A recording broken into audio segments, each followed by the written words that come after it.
So I want you guys to look up, and you can pick your choosing like Black history facts about medicine. So I got medical careers today. Hey everyone, I'm Jordan for the recording, but for those who know, I have medical careers today, and we're gonna just discuss some important Black history facts on medicine, and then I'm gonna show you guys a clip about medicine, and we're gonna kind of talk about it.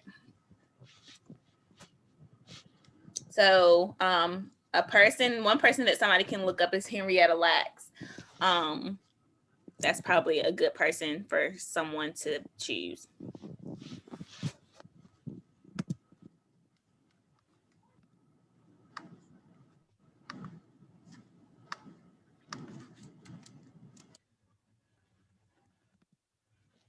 And it can be anything, like college, it can be a person, it can be whatever you want about medicine and Black history.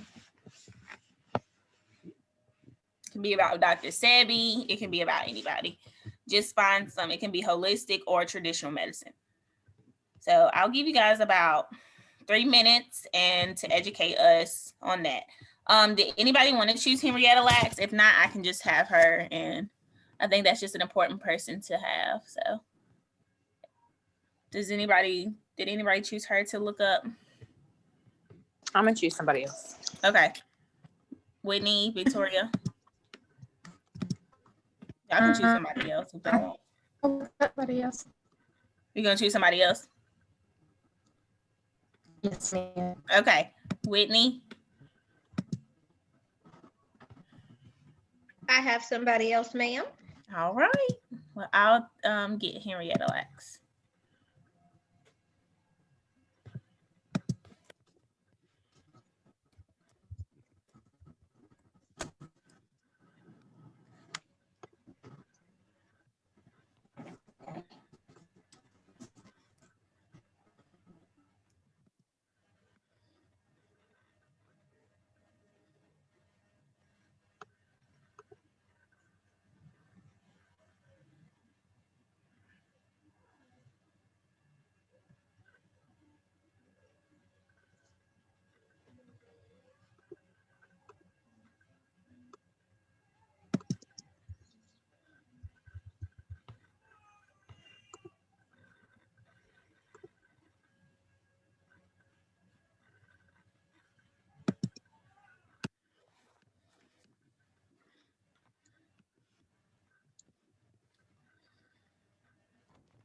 Well, Lord. Oh, y'all, the door to my closet went in, and I thought I was gonna fall. Oh, goodness gracious. It's always something.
Okay, guys, are you guys ready?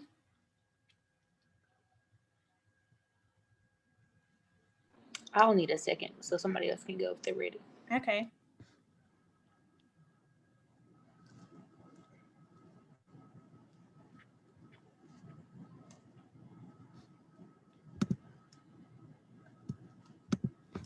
Everybody need a couple more minutes.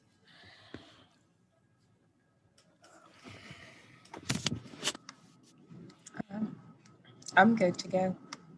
All right. Whoever wants to start. Let me turn my music. I said my music. My volume up so I can hear you guys better. Someone can go. Whoever's ready.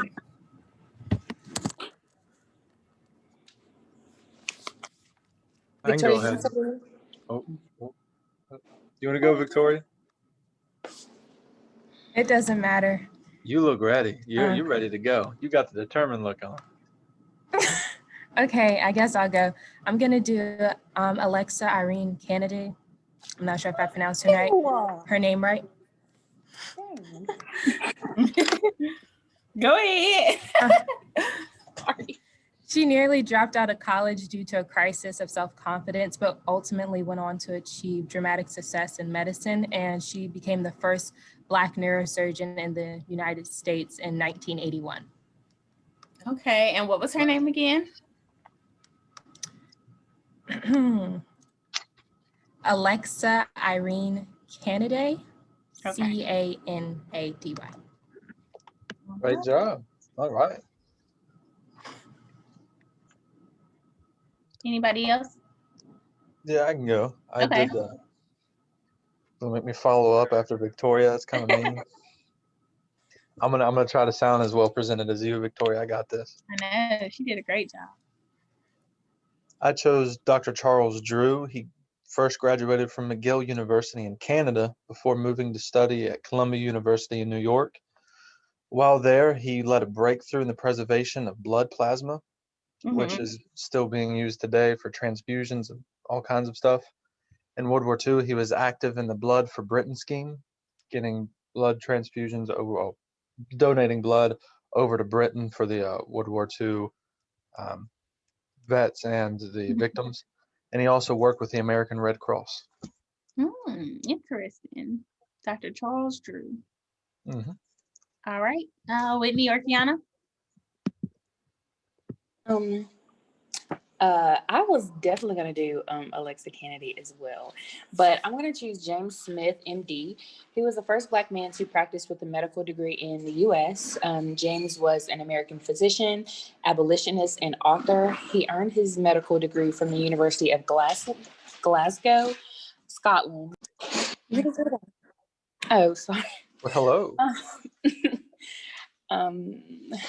And when he returned to the U.S. as the first Black man to hold a practice with a medical degree, he was also the first Black physician to establish and run a pharmacy. He used his training in medicine and statistics to refute common misconceptions about race, intelligence, medicine, and society in general.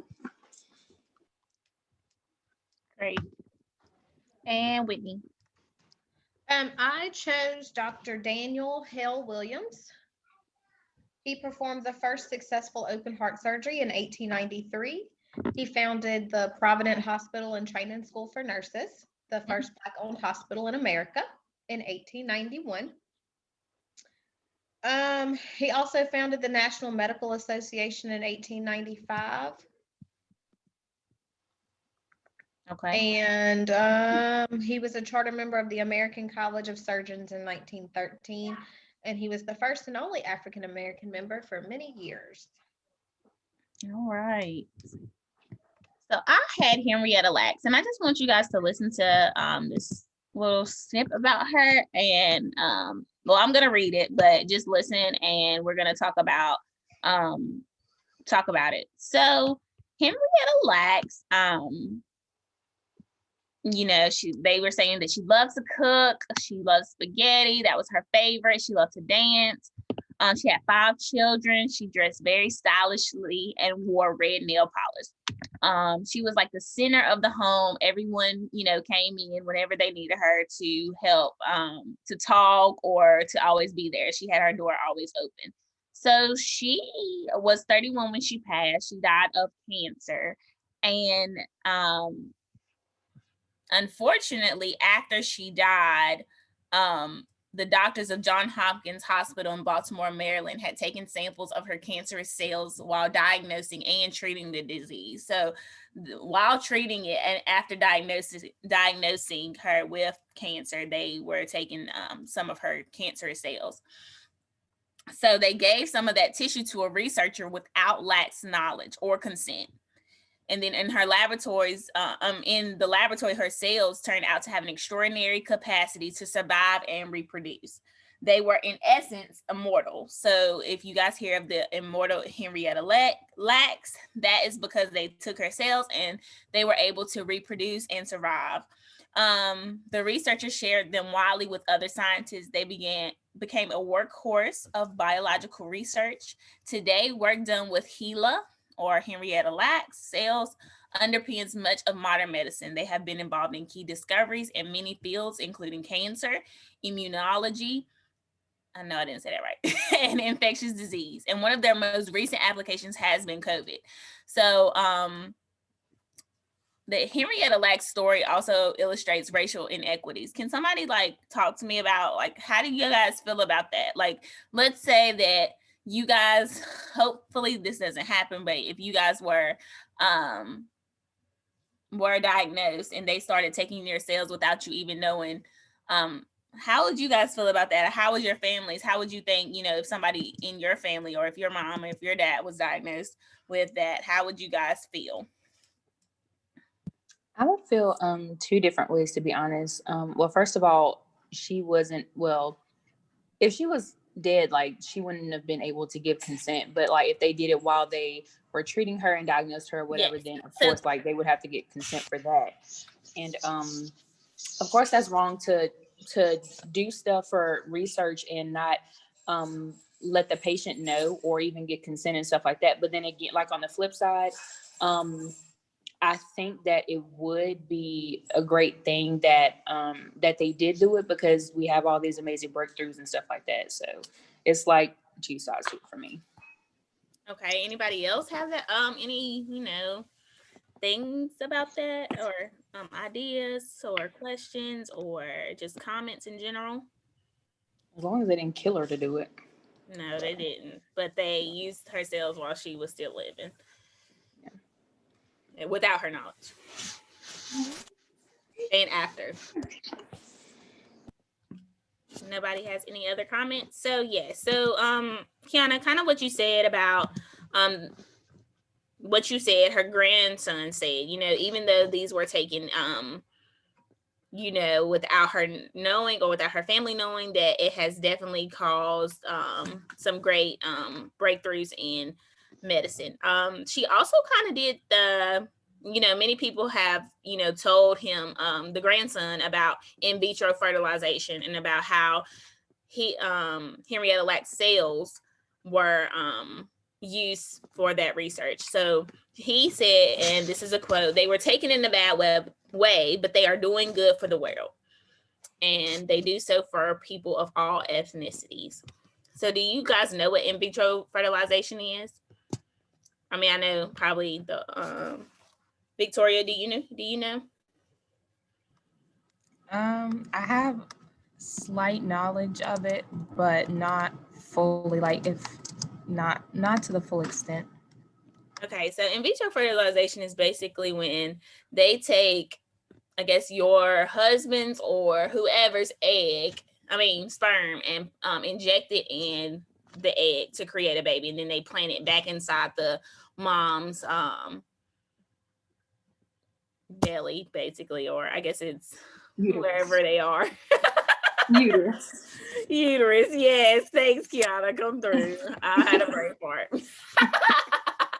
But yeah, so they place it back inside the uterus, and it's supposed to act as you having a natural pregnancy. So that is what in vitro fertilization is. And so many people that can't have kids do that, or have struggle having kids use in vitro fertilization. It's very expensive. So how can we take this and kind of discuss about how it's affecting COVID-19 today, the racial injustices? Well, let's play. I'm gonna play you guys this first. This is another kind of weary moment in our history about medicine. So, let me share my screen first. I always do that. And then we can talk about this, and then we'll jump into the discussion about COVID today. Can you guys hear this okay? At Tuskegee, Can you guys hear this okay? I can. Okay. the goal was to train enough pilots to form the 99th Fighter Squadron, then called Pursuit Squadron, which would be an all-black unit from the commander to the cooks. Sorry. The 13 men on the first class, Class 42C, were inducted on July 19, 19. Okay, I don't think this is the one. I thought I had it. This is not the experiment. All right, this is not gonna. We're not gonna watch all of this, but we'll watch a piece.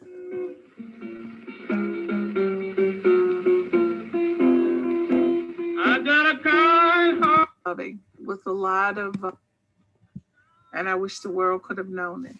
He came from very humble beginnings, very kind, very gentle, very loving, with a lot of pride and very sensitive as well.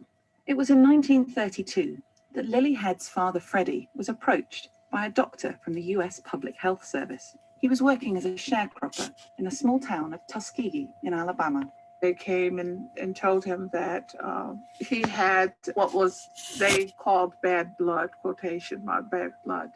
So my father, being a conscientious person and health conscious, felt that the story that they were telling him, if you have the bad blood, you know, we can work with you and we will help you to control it. So he joined up, as many of the men did. They felt that that was a, pretty good deal. Here they were poor, uneducated, and you had professionals, the doctors, whom they felt were responsible and liable, and they had placed all their trust in them. They were looking to better their health and to better their conditions with. But the doctors from the Public Health Service had no intention of helping the men get better. They didn't even explain that bad blood was actually the sexually transmitted disease of syphilis.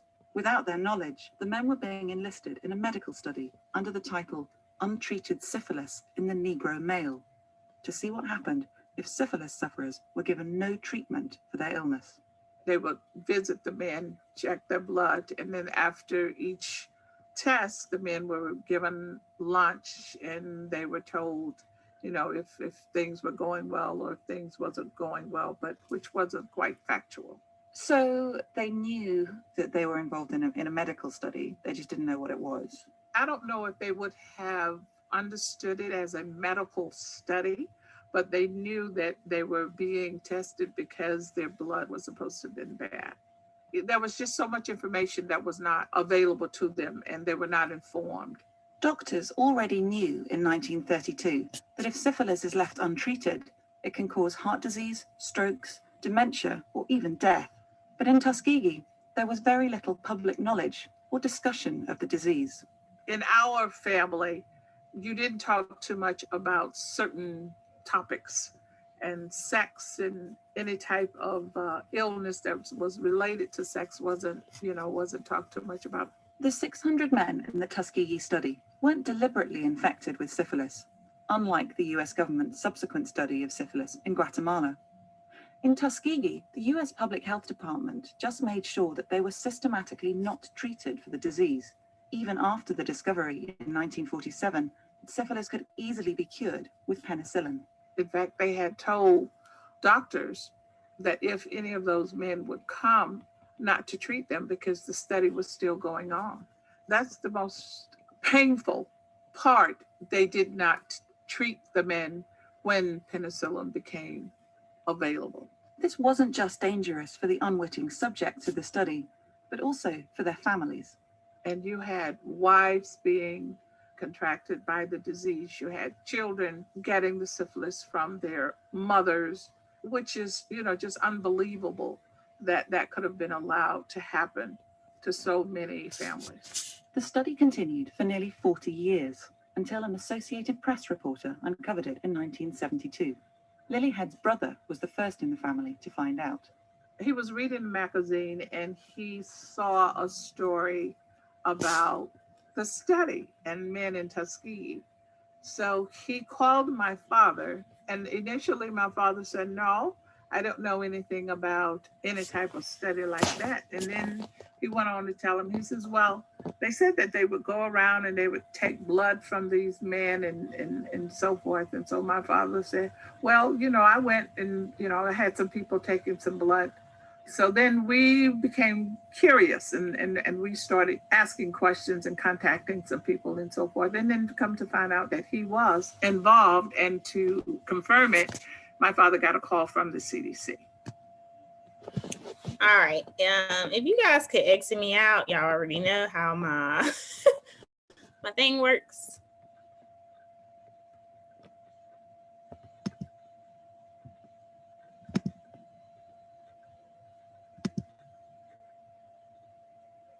All right. Can everybody hear me? Good. Yes. Okay. So what do you guys think about that? I just think it happened all too often, especially in the 1900s. Like, child, don't get me started. Somebody else can talk. Okay. Kiana, go ahead. We want to hear about everybody's point of view. God, Christian, I Thea. need time to think and filter it for a second. Okay. Victoria. I guess it's sad, but I can't say I didn't expect it or that I was surprised to hear about it. And also, it's just crazy how people can do that. And for 40 plus years, nobody said anything. And it affected so many generations and families that it's honestly kind of disgusting that would even happen in the first place. I agree. Totally agree. That was a great way to put it, Victoria. Whitney, do you have any comments? I think Victoria did a wonderful job summing it all up. Yeah, so it's very especially for Blacks already being high in STD ratings in the world, basically. It's kind of sickening to see that they didn't stop it or try to cure it or try to stop the spread of it. So it could be, it's very well could be the reason why a lot of people are struggling with not even STDs, but heart issues and all of that because of the STDs that were given to them. So they basically lied or didn't tell them the full truth. You know how people try to sugarcoat stuff. So maybe they didn't tell them the full truth about what was going on and they gave them syphilis and didn't treat it or didn't cure it when the cure was available. So it's very unfortunate for the Black community. We always have been kind of tricked into things or not told the full truth. And I think that has stemmed to why some people are hesitant about the COVID-19 vaccine because of everything that has been on in the history. Does anybody have comments about that? I think that is absolutely true. I think this is only one instance of where people have tried to, hold on one second. Sorry. I just think that this is not even the only instance where this has happened. So it is, like Victoria said, it's just sickening and disgusting knowing that they were able to do this on a systemic level. And that system even included the doctors and medical professionals. And I was reading up on it before we started, but some African American people were in it as well. Like they were telling, like, I'm not surprised by that either. Yeah, I'm not either. But yeah, so it kind of puts me in the mind of what's happening today. I think we can kind of like correlate it. But go ahead, Kiana. I just wanted to mention that was also African American people were also included in talking with them about getting the syphilis vaccine. Yeah, because they basically had to have field workers. Of course, like back then, I mean, I can't even compare the racial tension between then and now because it really hasn't changed much, to be honest. Right. It's just been covered But, up. Yeah. So it's just like, it's really crazy for people to think that we be making this type of stuff up and that we make these injustices and stuff up when all you need to do is a simple Google search or something like that. And it's like, okay, you can clearly see where the Tuskegee experiment and the syphilis and stuff had happened, or even with the Puerto Rican pill crisis in Puerto Rico and Guatemala and different stuff like that, where they did the same thing to Puerto Rican women. And it was like over 1,500 women. So it's just like, why do people think we make this type of stuff up? And I think it really, I feel like it could have trickled down from what happened in the 1900s down to what's happening today. And Black women are really being treated as they're supposed to. And there's a lot of infant deaths and people are dying during childbirth and stuff like that. Like, we don't make this type of stuff up. And it's just really sickening to think that people don't want to know the history of stuff and that they just think we crazy. Like, come on now. Yeah, it's very unfortunate. Victoria or Whitney, do you guys have any comments to what Kiana mentioned? I mean, honestly, it affects everybody on here and all the African Americans watching, especially women. Unfortunately, medically, the Black women are at the bottom of the totem pole. As far as childbirth, as far as they think that we can handle more pain, so they are less likely to give us medicine for that pain. And pain, an extreme type of pain, especially during childbirth, can cause death. So does anybody have any questions? I mean, Kiana mentioned some good points. Or anybody have any more comments? I mean, we can discuss this. We have about another like five minutes to discuss. Does anybody have any other things? Any other experiments or things that may have been racially unequal inequalities? Just wanted to chime in on like what you said about hospital stay or whatever. Mm-hmm. But I do have to admit that even though being African American, that I actually received good care, like for all three of my kids. I didn't have, I think maybe the first child I did experience, like the nurse was a little rough, but she was younger. She had never had a child, so she didn't understand the concept. But other than that, everything else went perfect. Okay, what about you, Kiana? I don't think I had any issues or anything with my childbirths or whatever.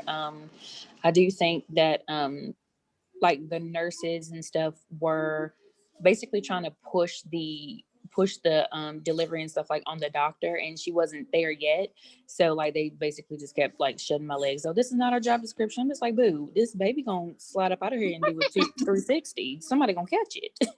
So I don't know if that was like racially motivated or not, but yeah, I think I received okay care. Like I try not to remember too much about it. Don't want to go back there. Yeah. I mean, even like when my mom went and got a surgery done, the Black anesthesiologist came in there and was like, if you need some medicine, you let me know, like personally, like let me know. So I thought that was very like interesting. Like we couldn't really uncover that fully, but I kind of like inferred that that's what he meant, like that they were not getting, that, if you need something, let me know.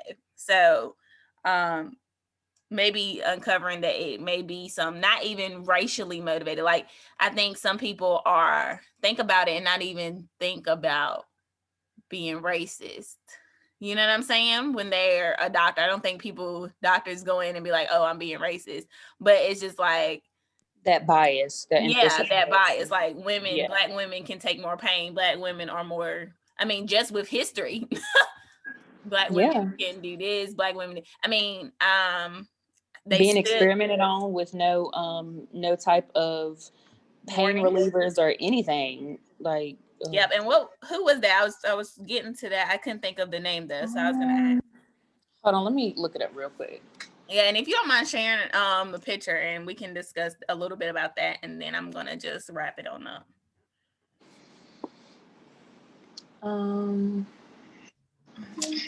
J. Marion Sims was the doctor. From 1845 to 1849, he started doing experiments on enslaved Black women to treat vaginal problems.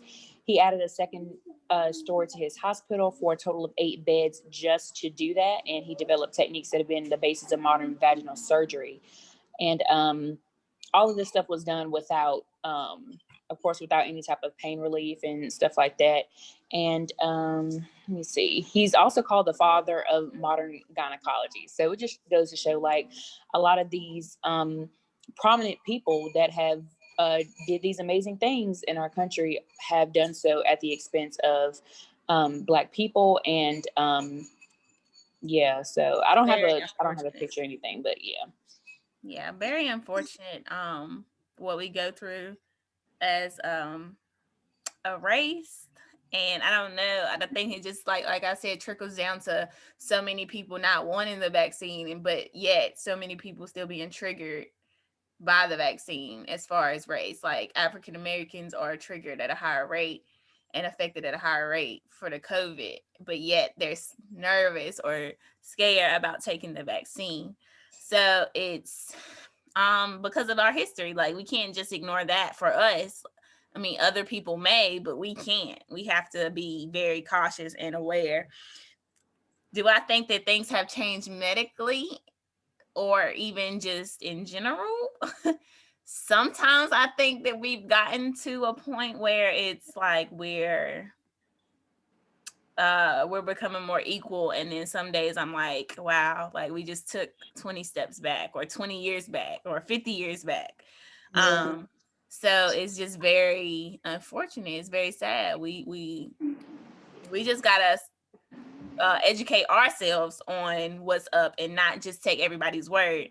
And I think that's why, I don't know about some of you all's parents, but my parents pushed the point of education and reading and comprehension, because so many things can be deceiving in those. We need to learn the terminology about finances. We need to learn the terminology about medicine.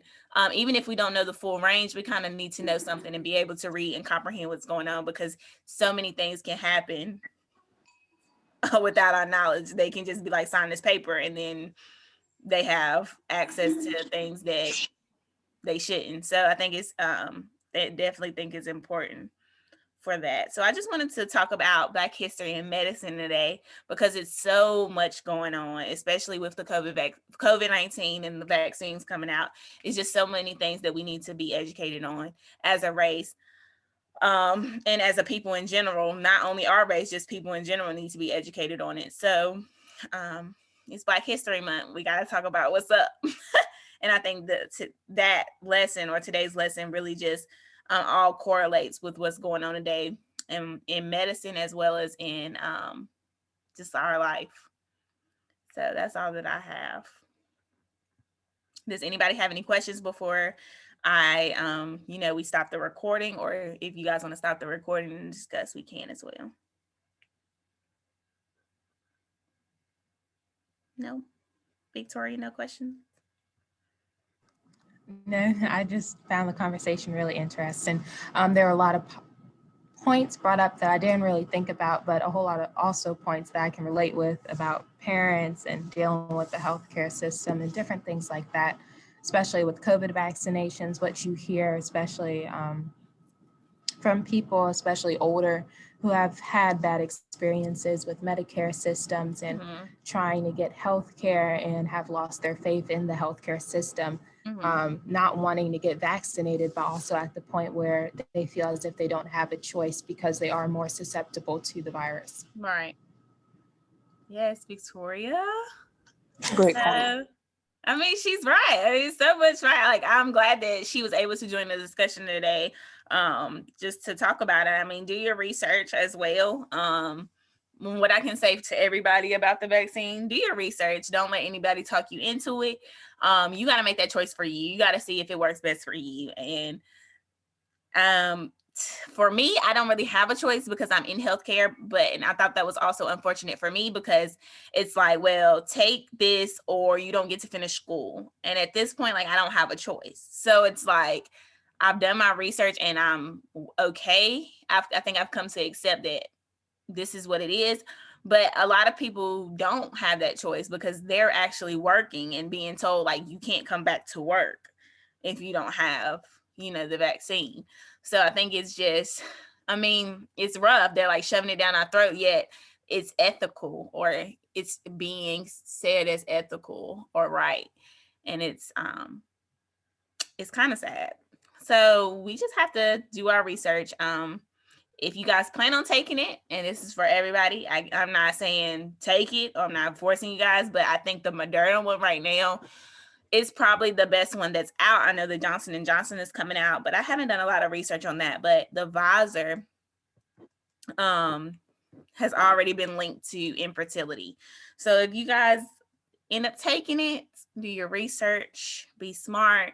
Don't just look at one source, look at multiple, and stay safe out here. It's a rough time we're living in, racially as well as medically. We just don't know. It's very uncertain, unprecedented times, as they say. So just be safe, wear your mask, do your part, and hopefully this will end. And hopefully racism, teach your kids both sides, and hopefully things will be better in the future. All right, that's my lesson.